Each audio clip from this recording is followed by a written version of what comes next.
Hi there. Are you somebody who's often wondered, is it possible to keep myself in alignment, to have good posture, even when I'm eating my meals, right? Like something really messy, like a burger, maybe a bowl of soup or pasta. You know, have you ever scratched your head and just been like, I don't think this is possible. Is it possible? Well, if so, friend, then this video is for you. Hi there, my name is Morgan Risden, and I'm the creator of Center Studio, where I teach people skills to feel more comfortable more often. Now, to begin with, if you haven't already, friend, make sure that you hit the subscribe button. You can hit that notification bell, and that way anytime I make a video like this, you'll be the first to know about it. So today's video was inspired because I recently had a lesson with an individual, and he was asking me this. I think in sort of a joking way, but he stopped and he was like, no, really, like how can you eat messy foods and also still be upright, be nice and easy and free? Because when I eat, I'm like, all up in my, food. And if you're the kind of person who's like always scrunching up to eat your whatever, that could be a lot of tightening that's contributing to your neck or your shoulder discomfort or even back problems that you might be experiencing. I thought I would talk to you about the things that I do. Because when I was training to be an Alexander teacher, I don't think that my teachers ever necessarily taught how to eat properly in the sense that, this is how you use your body easily and freely when you're eating. But there are definitely things that I have modified since becoming a teacher that I think you might find very helpful. So I wanted to look at 3 different types of food that could lend themselves to being a little bit messier when it comes to eating. So the first one is a bowl of soup. So I love making soups, especially right now when it's, rainy or cold outside. I love soups. So the first thing that I do with regard to that is I always get small bowls. So I have different kinds of bowls in my home, but I always, for soup, get smaller bowls. And that way I can hold it in one hand. So what I mean by that is that I will literally take it off of the table. So now it's closer to my face. So chances are the distance between me getting the spoon and getting it up to my mouth, I have a less chance of getting it all over the place because I don't have very far to travel from my bowl to my mouth. Okay. The other thing is that I like to have a bigger spoon. So I use a bigger spoon so that I don't have to fill the whole spoon with a ton of soup. I can just get a little bit, but chances are it's not going to spill all over the place because it's not a small spoon with a lot of soup. It's a big spoon with a little soup. And then I don't fill it all the way up to the top. A, because I don't want my hand to be all heavy with this small bowl of soup, but it's now full and I'm having to hold it up. And B, because I can get up off of my chair from my table and go back and get seconds. Or in my case, I usually go back for thirds or even fourths if it's really good.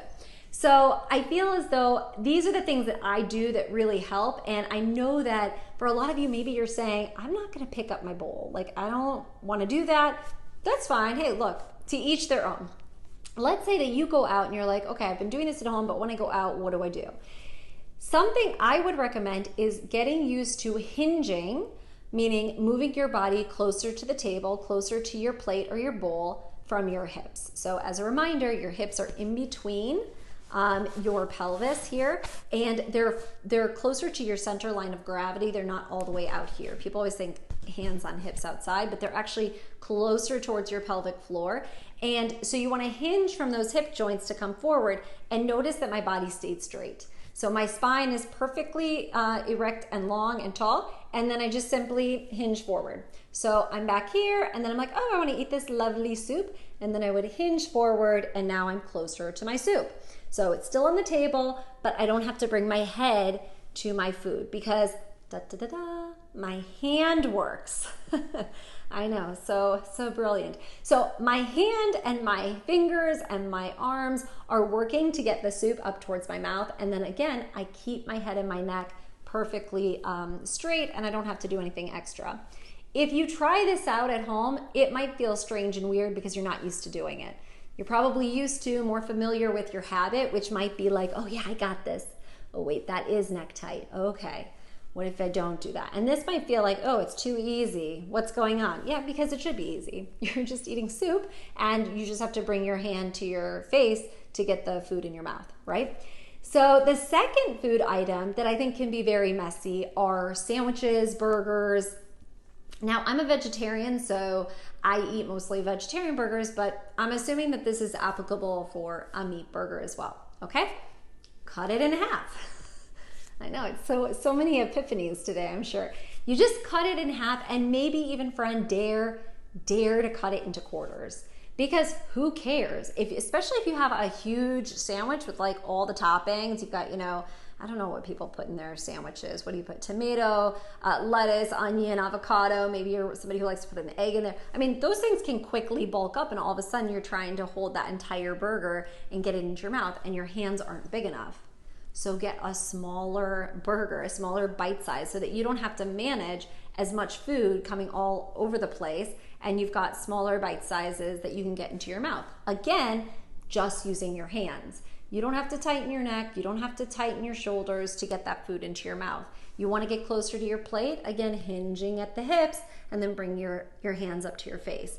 Because last time I checked, I don't think you have to bring your head to your meal in order to eat something, right? It feels normal, perhaps because you're so used to doing it, right? If you eat 3 times a day, maybe you're doing this all the time. But when you stop, then you'll be like, oh, this is easy. And hopefully then you notice the neck pain starts to go away. Okay, so that's something you can try, is cutting your burgers, your sandwiches up so that they're a little bit more bite-sized and you can have less to manage in your entire hand. Okay? The third item, my personal favorite, is tacos, because in my house we eat Mexican at least twice a week. We love tacos here. If you don't like tacos, friend, I don't know, just send me a note. Let's get talking about what you're putting in it, because tacos are amazing. They're delicious and yummy. So in our house, we do obviously vegetarian tacos. So we do cauliflower, broccoli, peppers of all colors. We do tomatoes, we do avocados, sour cream, cheese, rice, beans. I mean, before you know it, your little tortilla is full of stuff, okay? So what we tend to do in our house is I serve all of us spoons with our tacos, so that even if I've got all that filling that's resting on the top of my taco, I can take out some of the filling, put it on the side, and I can fold my, whatever it is, if it's a quesadilla or a taco or what have you, I can fold it, eat the bite with a little bit of the filling, but then I take a spoon and I eat the rest of the filling. So that, again, whatever's in my hand that I'm having to bring to my mouth is less than. It's not as full as maybe if I tried to cram everything in it. I mean, I'm still gonna get all the flavors, I'm still gonna get all the taste, but not at the expense of my body. Not at the expense of tightening my neck or tightening my shoulders. And again, it just makes for, I think, a bit more of an enjoyable experience eating, because I'm not shoving all that food in my mouth at once. I'm taking my time and enjoying the activity of eating. Eating can be really fun. I mean, I like to eat. So in our house, we enjoy mealtime. We sit around and, we don't rush it. So this is something that you could incorporate as well. Anytime that you eat anything that seems like it might be messier, how can you take apart some of the pieces so that whatever you're either picking up with your hand or putting onto your spoon, you're getting all those flavors, you're getting all of the things that are, the components that are supposed to be in your meal, but not having to lift up everything into a huge bite, okay? And again, I know that this might seem a little silly, this might seem strange, but friends, if you start to pay attention to how you're eating and what you're doing with your body, you might recognize oh, I do tighten my neck a lot. I do pull up my shoulders just to, eat like that amazing burrito from the corner, and I don't have to do that anymore.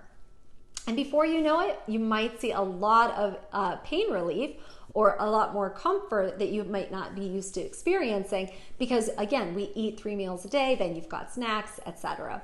So this is something that I'm going to encourage you to consider the next time you go about eating anything messy. And of course, if you haven't already, friend, I'd love if you'd subscribe to my channel. And do me a favor, leave some comments below. I'd love to hear what kind of messy foods you're eating, if there's any amazing recipes, extra credit if it's vegetarian. Because yeah, I think that I'm a foodie. I love to eat. And again, I'd love to know what you're enjoying at home as well. Okay, until next time, friends, take care. Ciao.